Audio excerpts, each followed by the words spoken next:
You have 30 seconds. Then I close this door and you leave. Forever.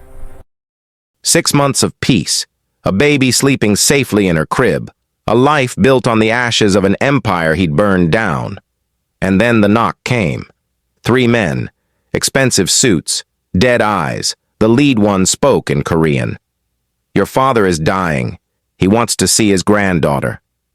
The man who used to be Kang Min-jun felt his new life crack open like an eggshell. Because peace, he was about to learn, was just another word for the silence before everything you ran from finds you again. And the choice he'd have to make in the next 72 hours would prove that sometimes escaping isn't freedom. Sometimes it's just a longer fall. If you're still watching right now, drop a comment and tell me where you're watching from. Subscribe to our channel for stories that can make you smile and can also make you cry for absolute strangers. Now, let's get into the story. The coffee cup slipped from Alexis's hand. It didn't shatter. Just hit the kitchen floor and rolled, spreading dark liquid across tiles she'd mopped that morning in their small Auckland house. Min-jun didn't move, didn't breathe, just stared at the 3 men standing in his doorway, like they'd walked out of a nightmare he thought he'd left behind. Kim Tae-hyun, his former lieutenant, the friend who'd helped him disappear 6 months ago, and 2 men Min-jun didn't recognize but knew immediately. Enforcers. The kind who didn't speak, just acted. "How did you find us?" Min-jun's voice came out flat, emotionless, the voice Alexis hadn't heard in 6 months, the voice that terrified her. Tae-hyun's expression was carefully neutral. "May I come in? This isn't a conversation for doorways." Min-jun didn't move aside. "You have 30 seconds, then I close this door and you leave. Forever." "Your father has liver cancer," Tae-hyun said. "Stage 4. 6 months at most. He's refusing treatment." Silence. "He wants to see you," Tae-hyun continued. "Before he dies. He wants to meet his granddaughter." From the nursery down the hall, Lily made a small sound. Not crying, just the soft noise babies make when they're half awake, dreaming. Min-jun's entire body went rigid at the sound. Tae-hyun heard it too. His eyes flickered toward the hallway, then back to Min-jun. "I'm not going back," Min-jun said. "I'm not asking you to come back," Tae-hyun replied. "I'm telling you that the man who kept you alive your entire life is dying, and he's asking, not ordering, asking, to see the child you chose over his empire." "No," Alexis said from behind Min-jun. Her voice shook, but held. "Absolutely not." Tae-hyun finally looked at her, really looked at her, and something in his expression shifted. Not hostility, something closer to pity. "Do you know what your daughter represents to him?" Tae-hyun asked. "Not to Min-jun, to Kang Dae-jung. Do you understand what it means that he let his only son walk away? That he didn't hunt you down? That he didn't end this the moment you stepped on that plane?" "It means he had mercy," Alexis said. "It means he made a choice that goes against everything he's ever believed," Tae-hyun corrected. "And now he wants to see what that choice looks like. He wants to see his granddaughter, once, that's all. Then I leave and you never hear from us again." "Why should I believe that?" Min-jun asked. Tae-hyun pulled out his phone, showed Min-jun a video. The screen showed an old man in a hospital bed, thin, gray, barely recognizable as the terrifying patriarch Min-jun had grown up fearing. The old man spoke in Korean, his voice weak but clear. Min-jun watched, his jaw tightened. Something flickered across his face that Alexis couldn't read. When the video ended, Tae-hyun put the phone away. "What did he say?" Alexis demanded. Min-jun didn't answer immediately. When he finally spoke, his voice was strange, hollow. "He said he's proud of me, for choosing love over power, for being braver than he ever was." Tae-hyun nodded. "He also said that if you refuse to come, he understands, that he doesn't deserve to meet her, but that he's asking anyway. One dying man's last request. Min Jun looked at Alexis. She saw the war happening behind his eyes. Can we have a minute? Min Jun asked Tae-hyun. Of course. Tae-hyun stepped back outside. The two enforcers stayed on the porch, silent sentinels. The moment the door closed, Alexis grabbed Min Jun's arm. We're not going. He's dying. He tried to have me killed. And then he let us go, Min Jun said quietly. Alexis, my father could have stopped us at any point. He knew where we were going. He had the resources, but he didn't.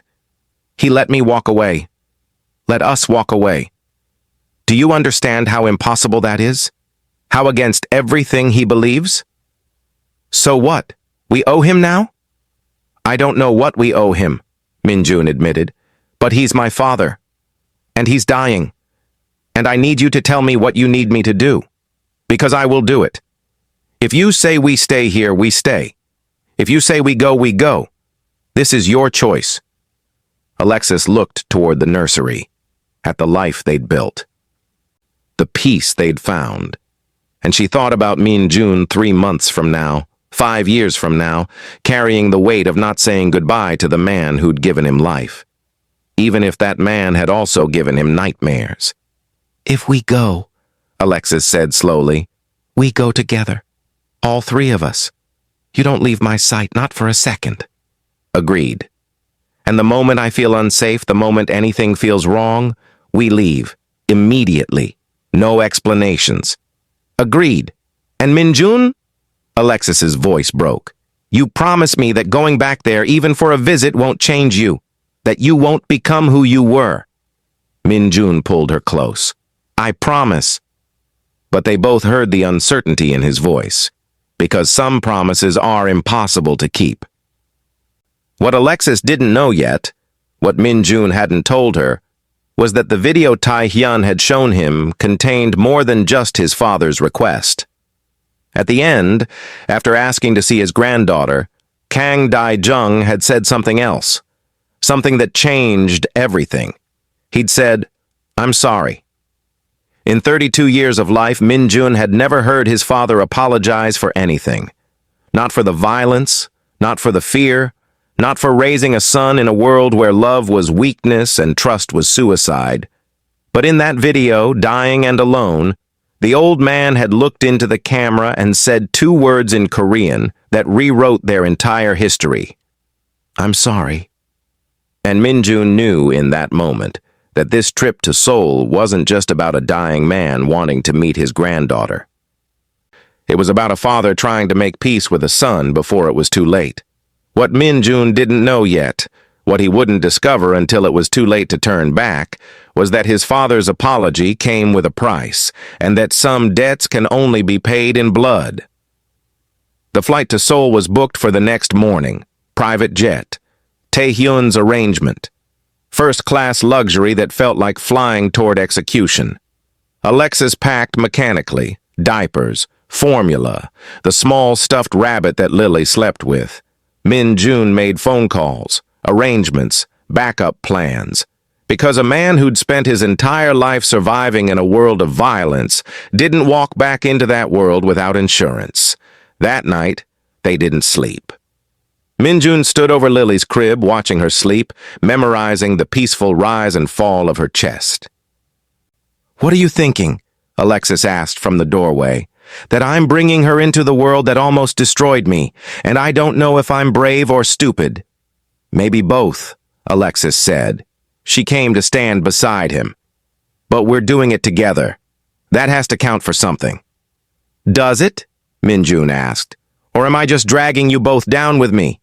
Stop, Alexis said firmly. We made this choice. Together. We go. We let your father meet Lily. We say goodbye. We come home. That's it. Simple.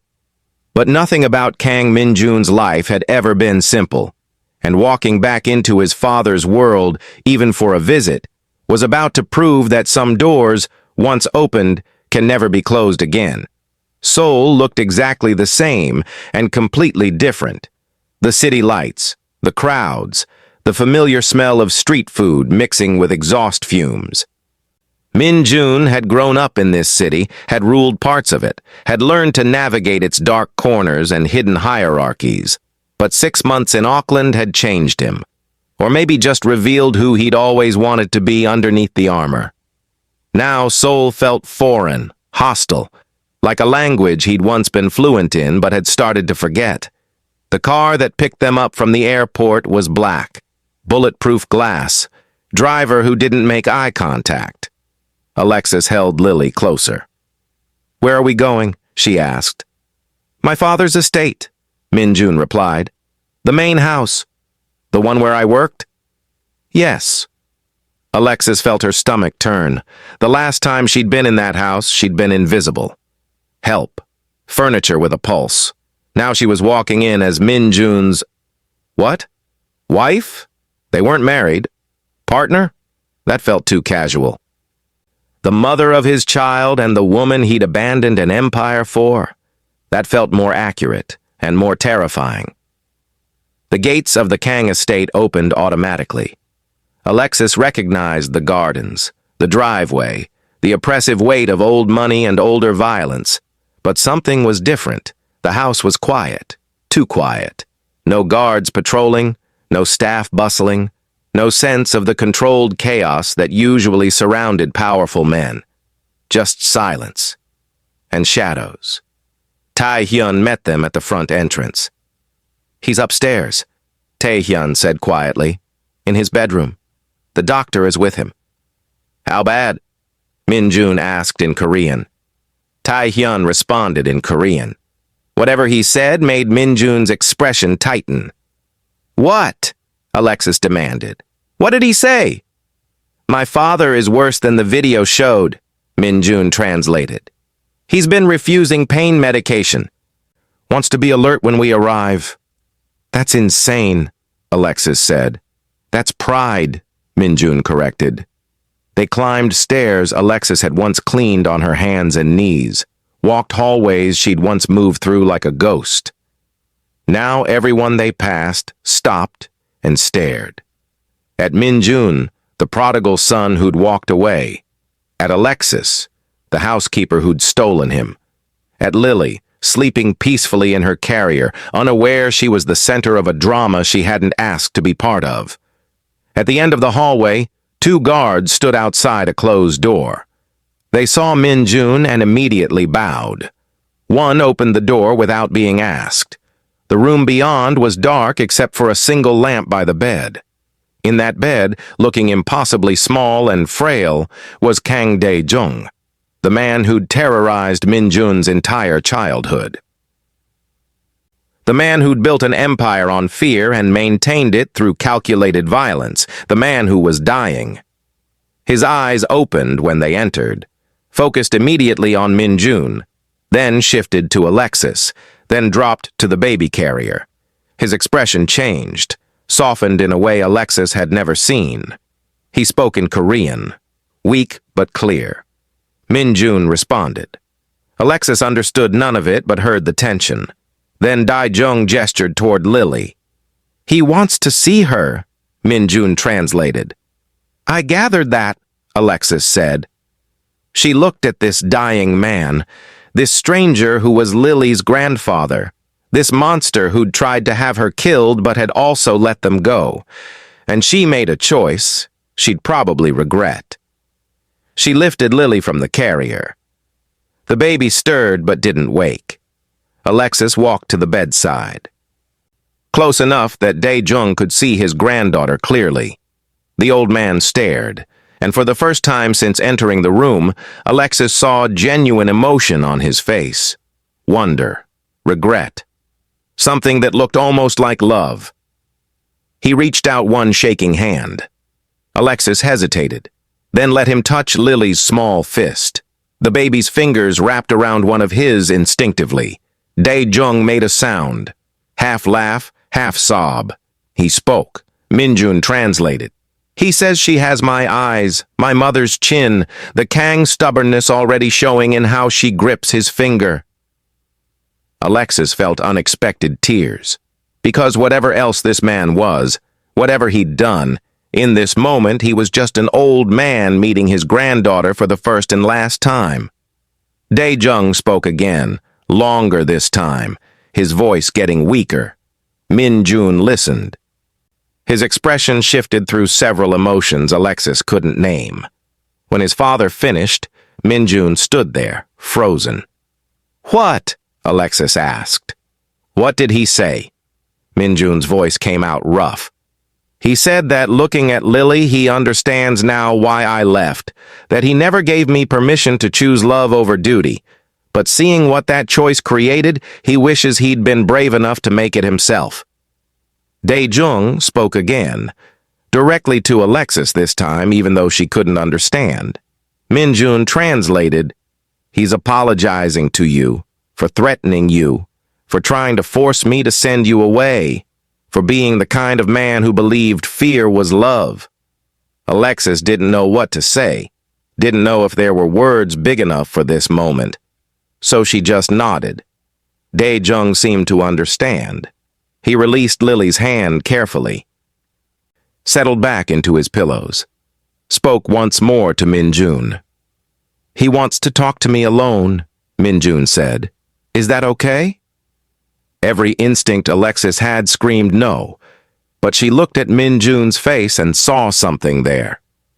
A need she couldn't name but recognized. "10 minutes," she said.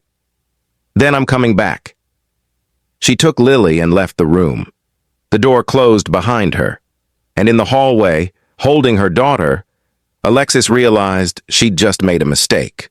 Because some conversations between fathers and sons are meant to stay buried, and the truth Min-jun was about to learn would change everything. Alexis waited in the hallway for 10 minutes that felt like hours. Tae-hyun stood nearby, silent, watchful. "How long have you known?" Alexis asked him. "That we were in Auckland?" "Since the day you arrived," Tae-hyun admitted.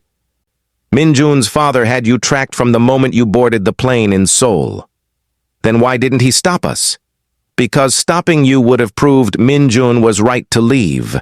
Letting you go proved he loved his son more than his empire."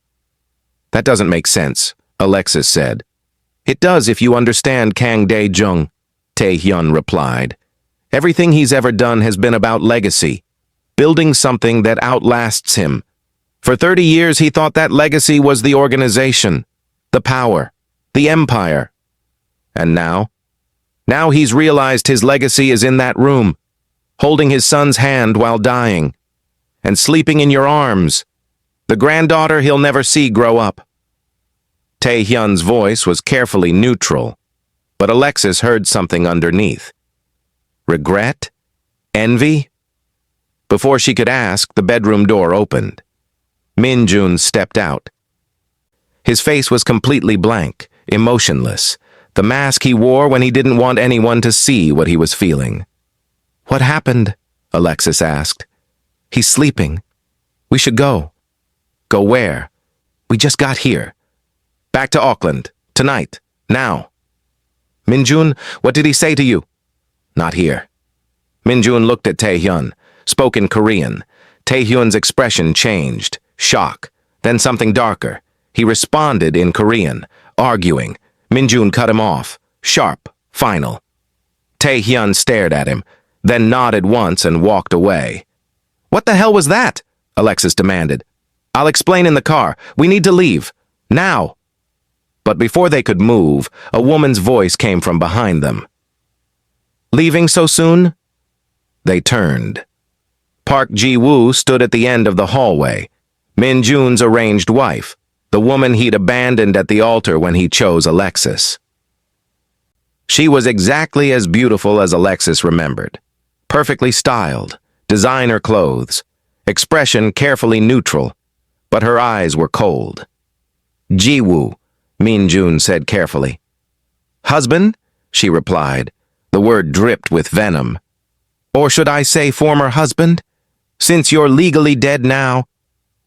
"What are you doing here?" Min-jun asked. "Paying my respects to my almost father-in-law," Ji-woo said smoothly. "What are you doing here?" I thought you'd burn down your entire life for—" She looked at Alexis with barely concealed disgust. "This."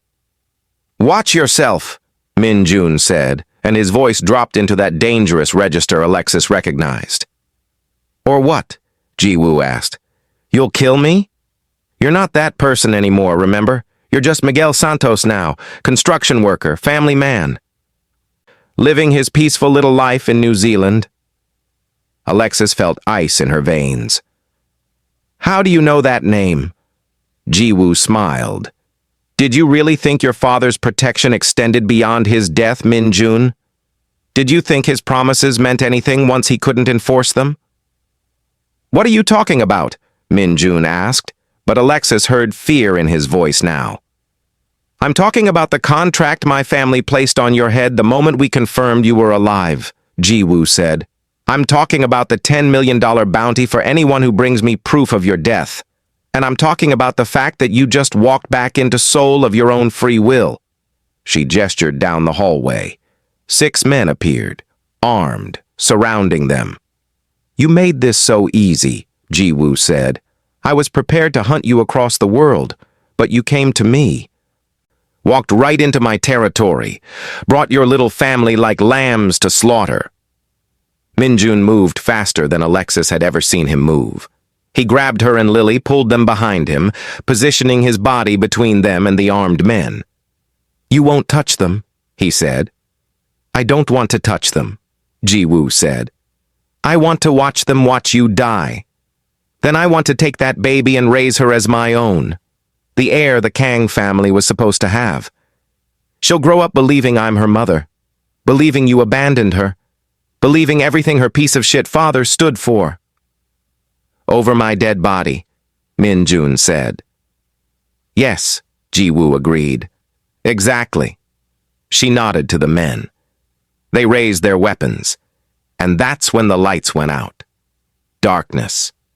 Complete and absolute. Alexis felt Min Jun's hand find hers in the black. Squeeze once. A signal she understood. Stay quiet. Don't move. Then chaos erupted. Gunfire, not at them, somewhere else in the house, shouting in Korean, running footsteps, the sound of bodies hitting floor. It lasted maybe 30 seconds, felt like hours. When the lights came back on, Ji-woo's 6 men were on the ground. Unconscious or dead, Alexis couldn't tell, and standing over them, holding a gun that looked ancient but well-maintained, was Kang Dae-jung. The dying man, who'd been barely conscious 5 minutes ago, was now standing in the hallway in a hospital gown, leaning heavily on an IV pole, but very much awake and holding a weapon. Behind him, Tae-hyun stood with his own gun drawn. "Did you really think," Dae-jung said in English, his accent thick but words clear, "that I would bring my son home to die?" Ji-woo's expression shifted from triumph to fear in 1 second. "This is my house," Dae-jung continued, switching to Korean. Min Jun translated quietly for Alexis. "My territory. My rules. And you, foolish girl, thought you could touch my family under my roof?" Ji-woo tried to speak. Dae-jung cut her off. "Your family declared war the moment you put a contract on my son's head. You want to know why I let Min Jun walk away 6 months ago? Because I was testing him, seeing if he had the strength to choose something other than this world. He passed that test. You failed yours." He nodded to Tae-hyun.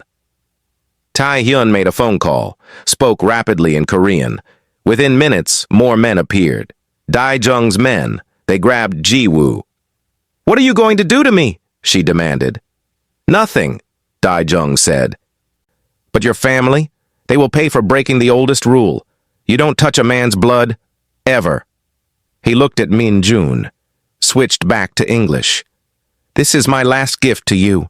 Your freedom. Real freedom. By morning, the Park family will be finished, their organization dismantled, their contracts void.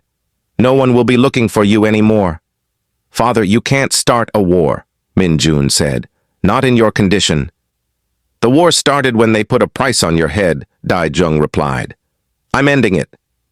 He swayed slightly. Tae-hyun caught him. "Get him back to bed," Min-jun ordered. But Dae-jung shook his head, looked at Alexis, spoke directly to her in English. "Take care of my son, make him happy. Teach my granddaughter that power is not the only path." "I will," Alexis promised. Dae-jung nodded, satisfied, then collapsed. Tae-hyun caught him before he hit the ground. "Get the doctor!" Min-jun shouted. Chaos erupted again, this time medical. Doctors rushing, equipment beeping, urgent Korean she couldn't understand. Min-jun stood frozen, watching his father being carried back to the bedroom. "We need to leave," Alexis said. "Now, while we can. I can't leave him like this." "He just started a war to protect us," Alexis said. "Don't waste that by staying and becoming a target again." Min-jun looked torn, between duty to his father and duty to his family. Tae-hyun made the decision for him. He came out of the bedroom, spoke quickly in Korean. Min-jun's face went pale. "What?" Alexis demanded. "My father's asking for me one more time. He doesn't have much time left." Alexis wanted to scream, wanted to grab Lily and run, wanted to be anywhere but here. But she looked at Min-jun's face and saw devastation. "Go," she said. "Say goodbye. I'll be here." Min-jun kissed her, quick, desperate, like he was afraid it might be the last time. Then went into the bedroom and closed the door. Alexis stood in the hallway holding Lily, surrounded by Dae-jung's men in the house where she'd once been invisible, and waited. If you're still watching, drop a "still watching" in the comments, because this next part changes everything. Inside the bedroom, Min-jun found his father propped up on pillows, oxygen mask on, machines beeping steadily. The doctor stood nearby but gave them privacy. Dae-jung removed the oxygen mask. His breathing was labored but determined. "Sit," he said in Korean. Min-jun sat. "I'm dying tonight," Dae-jung said matter-of-factly. "Don't argue, I know. The doctor knows. So we don't have time for sentiment. Only truth." "Father, listen." Dae-jung's voice was firm despite his weakness. "Everything I told you earlier was real. I am proud of you. I do understand why you left. And I meant it when I said I was sorry." "Then why does this feel like goodbye with conditions?" Min-jun asked. Dae-jung smiled weakly. "Because you know me too well." He reached under his pillow, pulled out an envelope. Inside this are 3 things. First, legal documents that officially transfer all my legitimate business holdings to you. Not the organization, not the criminal operations, the legal businesses, hotels, restaurants, real estate, worth approximately $400 million. Min-jun started to protest. Dae-jung held up a hand. "You'll refuse, I know, but think of it as Lily's inheritance. A trust fund she can access when she's 18. Let her choose what kind of life she wants with that security." Min-jun took the envelope but didn't open it. "Second," Dae-jung continued, "there's a letter for Lily, to be given to her on her 18th birthday. It explains who I was, what I did, why her father left, and why that took more courage than anything I ever managed." "And third?" Min-jun asked. "Third is the truth about why I let you go." Dae-jung's eyes filled with tears Min-jun had never seen before. "You asked me once why I built this empire, why I chose this life. I told you it was for family, for legacy, for power. Yes, I lied." Dae-jung's voice broke. "I built this empire because when I was your age, I had a choice between the woman I loved and the responsibility my father demanded. I chose duty. I chose the organization. And she left." Min-jun had never heard this story. 6 months later, she married someone else, had children, built a life. I saw her once, 20 years later, at a charity event. She looked happy, genuinely happy. And I realized I'd traded love for power and gotten a lifetime of emptiness in return. Why didn't you ever tell me this? Minjun asked. Because I didn't want you to make the same mistake, Dae-jung said. But I also didn't know how to give you permission to choose differently. My entire identity was built on the choice I made. Admitting it was wrong would have meant admitting my whole life was a waste. He grabbed Minjun's hand. His grip was surprisingly strong.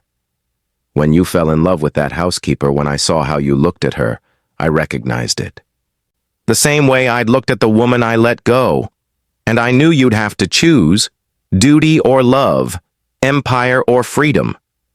So you set up the test, Minjun said.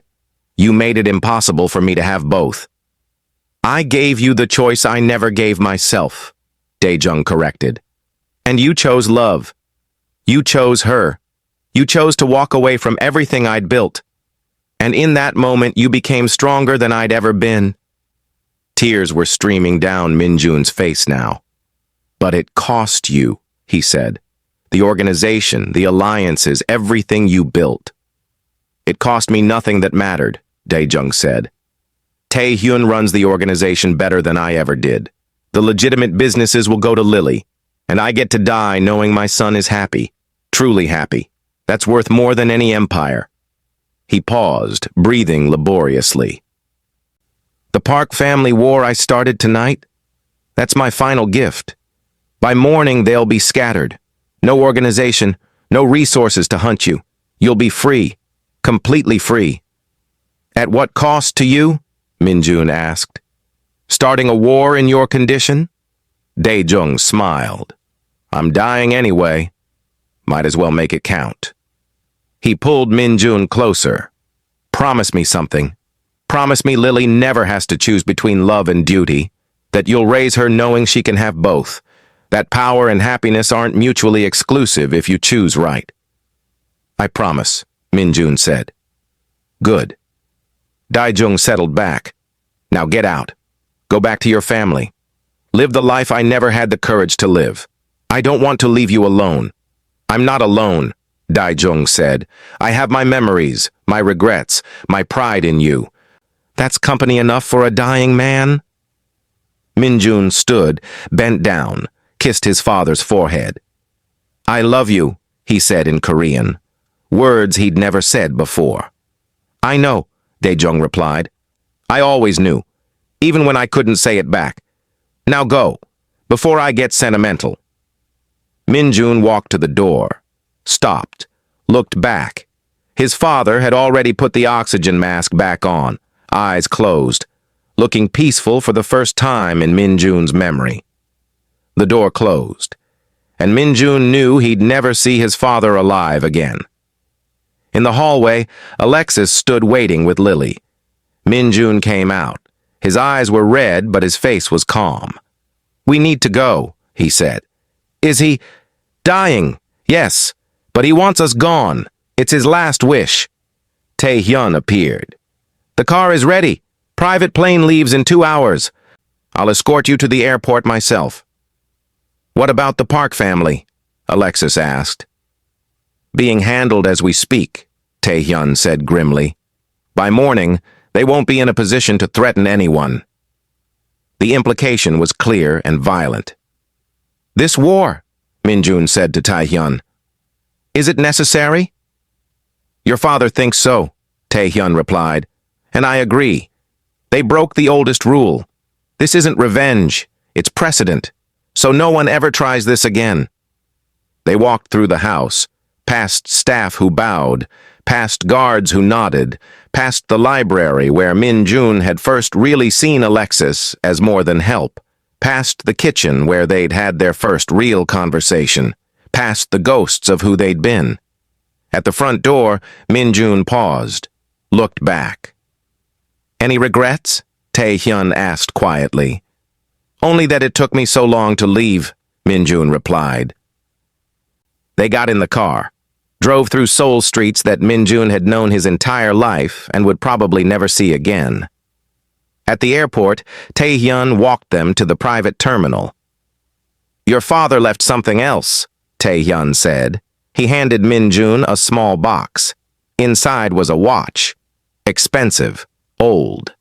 Dae-jung's father's watch, the one he'd worn every day for 50 years. He wanted Lily to have it, Tae-hyun said, when she's old enough to understand what it represents. Min-jun closed the box carefully. Thank you. For everything. For helping us escape. For protecting us. I didn't do it for you, Tae-hyun said honestly. I did it for him. Because he asked. And because he's the only man I've ever truly respected.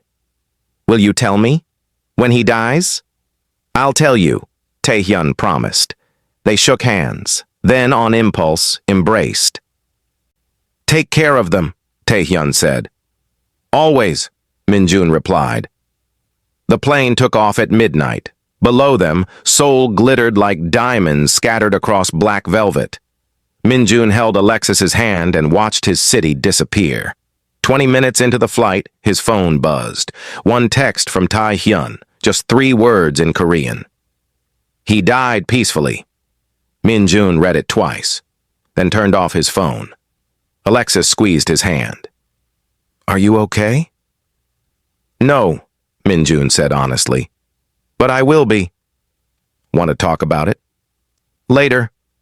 When Lily's older. When I can explain it in a way that makes sense. They flew through the night. Toward Auckland. Toward home. Toward the life they'd chosen. Toward freedom that had finally, truly, cost everything, but was worth it anyway. 3 weeks later, Alexis was doing dishes in their Auckland kitchen when she noticed something wrong. Min-jun had been quiet since they returned, grieving, she'd assumed, processing, but it was more than that. He'd started checking windows again, counting exits, sleeping light. All the behaviors he'd left behind were creeping back. Min-jun, she said one night. Talk to me. What's wrong? Nothing. Don't lie. You're doing it again. The paranoia. The vigilance. What aren't you telling me? Min-jun was quiet for a long time. Then, my father gave me documents, business holdings, legitimate businesses worth hundreds of millions. Okay, so refuse them. We don't need the money. It's not about the money. It's about what they represent. Which is a choice between completely walking away and maintaining some connection to his world. Even if it's just the legal businesses. Alexis felt cold. You're actually considering it. Lily's future. Don't, Alexis interrupted. Don't use our daughter to justify this. You want to keep a piece of that life. Admit it. I don't know what I want, Min-jun admitted. Part of me wants to burn those documents and never look back, but part of me thinks about Lily growing up with resources, security, options. We have enough. Do we? Min-jun asked. We're living on savings that will run out. I'm working construction. You're doing freelance design. It's fine for now, but what about when Lily needs braces? College? What if something happens to one of us? Then we figure it out like normal people, Alexis said. Min-jun, those businesses come with strings. You know they do. The moment you accept them, you're connected to that world again. Forever. Maybe that's not the worst thing. Alexis felt her world tilt. What? Maybe I can have both, Min-jun said. Run legitimate businesses from here, never set foot in Korea again. But give Lily the security my father wanted her to have. And you really believe it's that simple? I don't know, Min-jun said. But I'm tired of running on fumes. Tired of constantly worrying about money. Tired of feeling like I gave up everything and got nothing except uncertainty. You got us, Alexis said quietly. Lily and me. Your freedom. Your humanity. That's not nothing. You're right, Min-jun said. It's not nothing, it's everything. But maybe I can have everything and also give my daughter a future that isn't built on fear and poverty. We're not poor. We're one emergency away from broke, Min-jun interrupted. And you know it. Alexis wanted to argue but couldn't, because he was right. Their savings wouldn't last forever, and Auckland was expensive, and they were living on a prayer that nothing would go wrong. So what are you proposing? She asked. I accept the businesses. Put them in a trust for Lily. Hire managers to run them. Never get personally involved. Just let them exist as her inheritance. And if those businesses have connections to the organization, to your father's old world, then I sever them, Min-jun said. Keep only what's completely legitimate. Sell the rest. It sounded reasonable, logical even, but Alexis knew better. There's no such thing as partially connected to that world, she said. You're either in or out. There's no middle ground.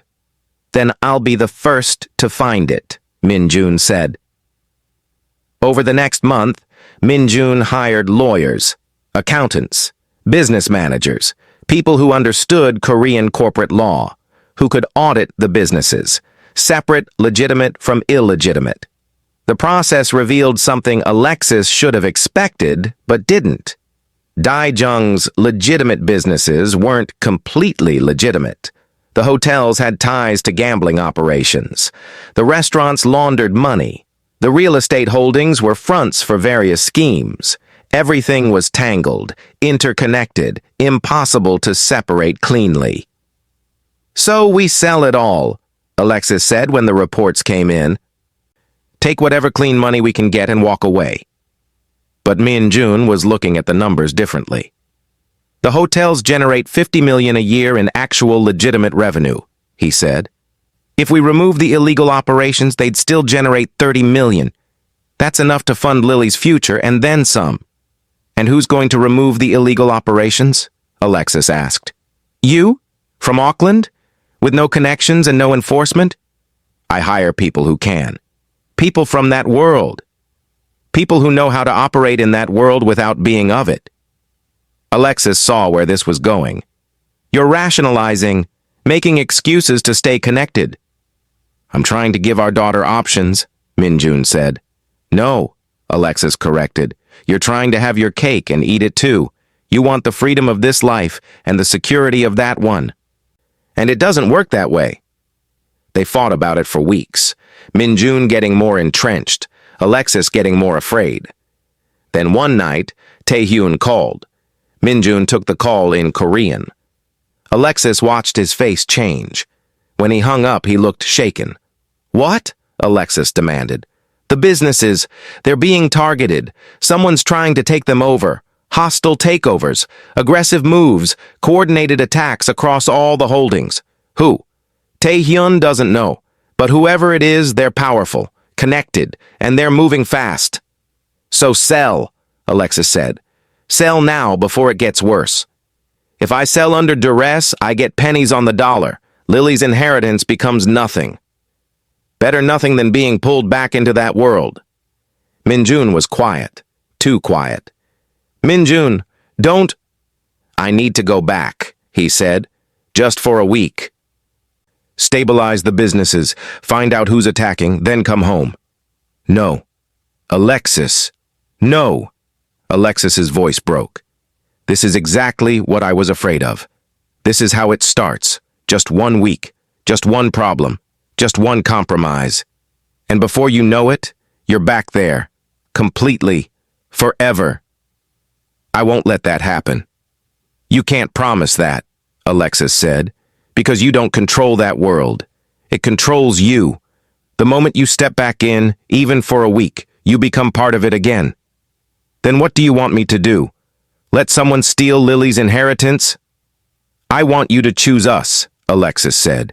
Over money, over businesses, over legacy. Choose us. Min-jun looked at her, at Lily sleeping in her crib nearby, and Alexis saw the war happening in his eyes, between love and duty, between freedom and responsibility, between the man he'd become and the man he'd been. I choose you, he said finally. I always choose you. Then prove it, Alexis said. Sell the businesses, all of them.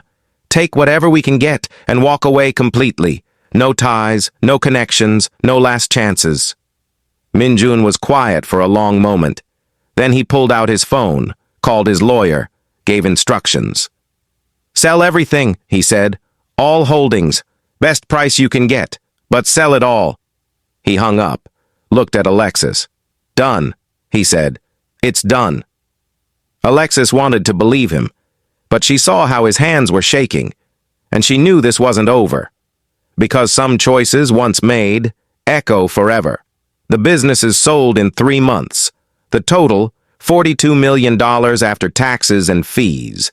Enough to secure Lily's future 10 times over. Enough that Min-jun and Alexis would never have to worry about money again. Enough that they could truly be free. But money didn't feel like freedom. It felt like a consolation prize. Min-jun threw himself into being present, being normal, being the father and partner Alexis needed. He coached a local kids' soccer team, started woodworking, learned to cook Korean food from YouTube tutorials so Lily would grow up knowing her heritage. He was trying so hard to be the person he'd chosen to be.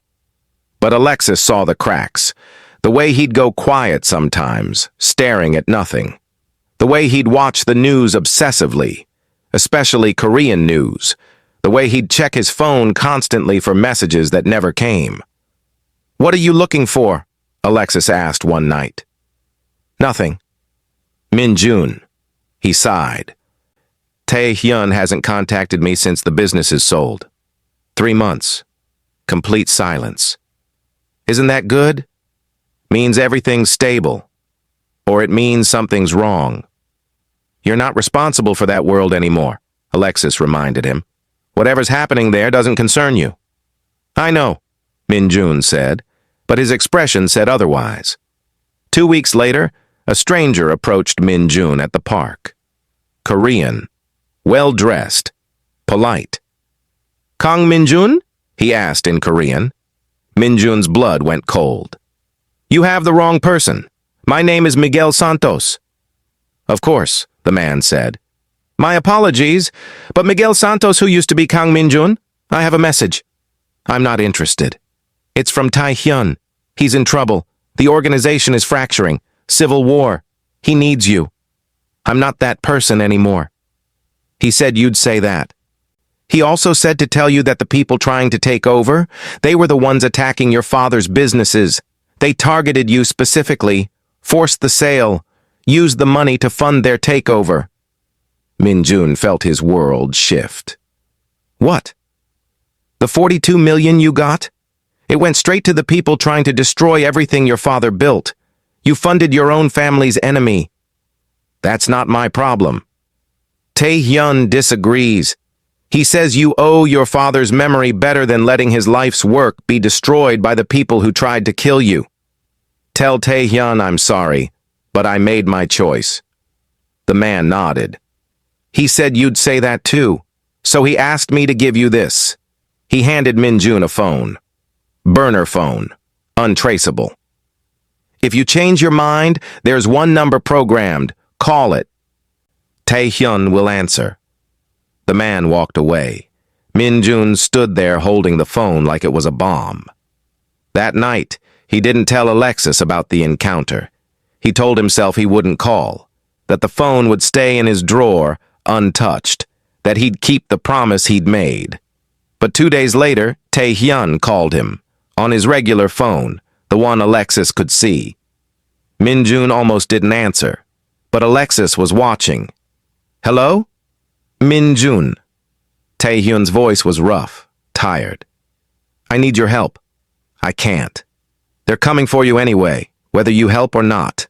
They know you're alive. They're coming to finish what they started." Min-jun felt ice in his veins. "When?" "Soon. Maybe weeks, maybe months. But they're coming. The only way to stop them is to end this war, and I can't do that without you." "What are you asking?" "Come back. For real this time. Not as a visitor, as the heir. Take your father's place, end the war, then you can leave again, but this time with actual guarantees, legal treaties, protections that last." "I can't do that to my family." "Then they'll kill your family," Tae-hyun said bluntly. "You, Alexis, Lily, everyone. That's the choice. Come back and end this, or stay there and wait for them to find you." Min-jun closed his eyes. I need time. You have 48 hours. After that, I can't protect you from distance. The call ended. Alexis was standing in the doorway. She'd heard everything. No, she said. Whatever you're thinking, no. They're coming for us either way, Min-jun said. Then we run. We've done it before. And they'll find us again. You heard him. This doesn't end until I end it. So you're going back? After everything? After all the promises? What choice do I have? Min-jun's voice rose. Let them kill us? Kill Lily? There's always a choice, Alexis said. You're just choosing power over us again. I'm choosing to protect us. By becoming the thing you swore you'd never be again. Alexis was crying now. By walking back into that world and letting it consume you. It's the only way. It's the easy way, Alexis interrupted. The hard way is trusting that we can survive without you being a monster. The hard way is finding another solution. But you don't want the hard way. You want the power back. Admit it. Min-jun looked at her, at the woman he'd abandoned an empire for. At the truth he didn't want to face. Maybe part of me does, he admitted. Maybe part of me has been dying here, playing normal, pretending I'm not who I was. Maybe going back would feel like coming home. Alexis felt her heart break. Then go, she said quietly. Go back to your empire. Become the man your father was. Rule through fear and violence and blood. Alexis, but don't expect us to be here when you get back. Because if you walk out that door, if you choose that world over this one, you're choosing it forever. And Lily and I, we're done waiting for you to decide who you want to be. The ultimatum hung in the air. Min-jun looked at the phone in his hand, at the door, at the path back to everything he'd been, then at Alexis, at Lily, at the life he'd built. And he made his choice. Min-jun called Tae-hyun back. I'm not coming, he said. Silence. You understand what that means? Tae-hyun asked. I understand. Do what you have to do to protect yourself. But I'm out. Completely. They'll come for you. Let them, Min-jun said. I'll handle it my way. Your way gets your family killed. My way keeps my soul intact, and that's worth more than survival. Tae-hyun was quiet for a long moment. I hope you're right. So do I, Min-jun said. He hung up, turned to Alexis. I chose you, he said. I choose you. Every time. Forever. Alexis wanted to believe him, wanted to trust that this time it was real, but she'd learned that promises were just words until they were tested. What happens when they come? She asked. We face them together, Min-jun said.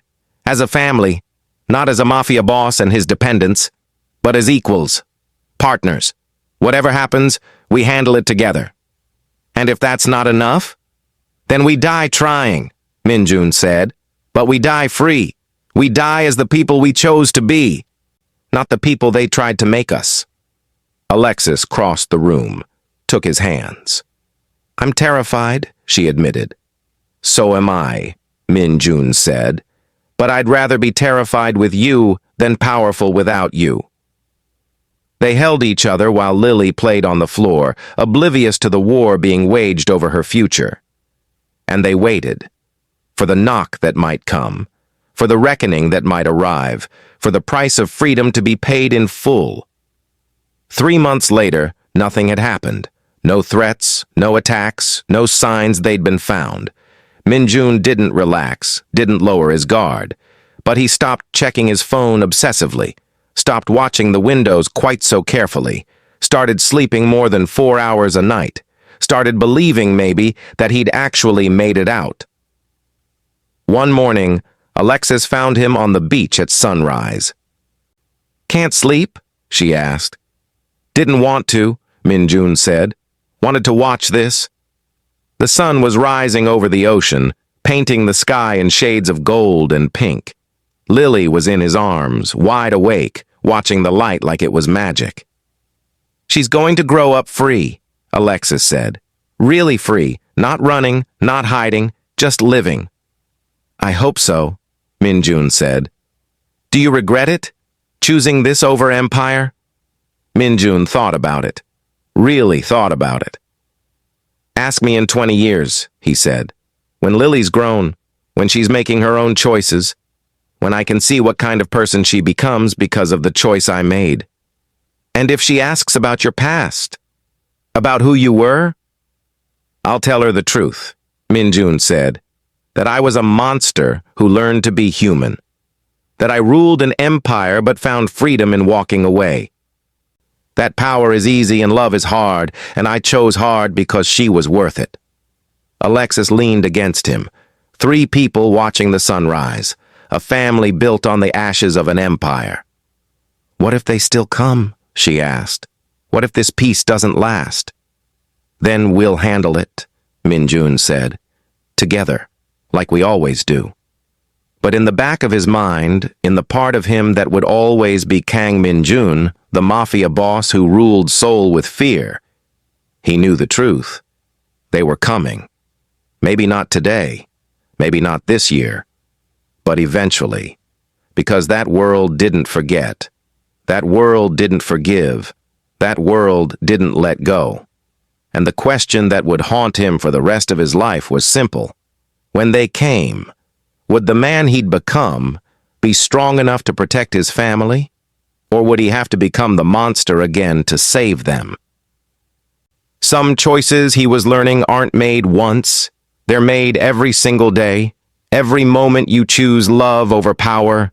Every time you choose humanity over violence. Every sunrise you wake up and decide who you want to be. And maybe that was freedom, not the absence of threat, but the daily choice to be better than your worst self. Even when being worse would be easier, even when the empire calls you home, even when power whispers that you were happier when you ruled. Minjun held his daughter and watched the sun rise, and chose love, again, for today. Tomorrow he'd make the choice again, and the day after that, and every day after that, until the day he died, or until the day they came for him, whichever came first. If you made it this far, thank you, seriously. That tells me these stories matter to you. Here's what I want to know. Was Minjun right to walk away? Or should he have gone back and ended the war to protect his family permanently? Comment, walked away, if you think he made the right choice. Comment, should have stayed, if you think he's making a mistake. Where are you watching from? Have you ever had to choose between security and freedom? Between power and peace? What did you choose and do you regret it? If you haven't subscribed yet, please do it now. It's how this channel survives, and it means more than you think. We tell stories about impossible choices and the people brave enough to make them. Next week, we have something that will absolutely make you cry. A woman discovered her husband had been lying about everything for their entire marriage. And the truth? It wasn't what anyone expected. Hit that subscribe button so you don't miss it. Until then, remember, freedom isn't free. Sometimes it costs everything, and sometimes, even when you pay the price, you spend the rest of your life wondering if it was worth it. Thank you for being here. Thank you for caring about these strangers and their impossible choices. See you in the next one.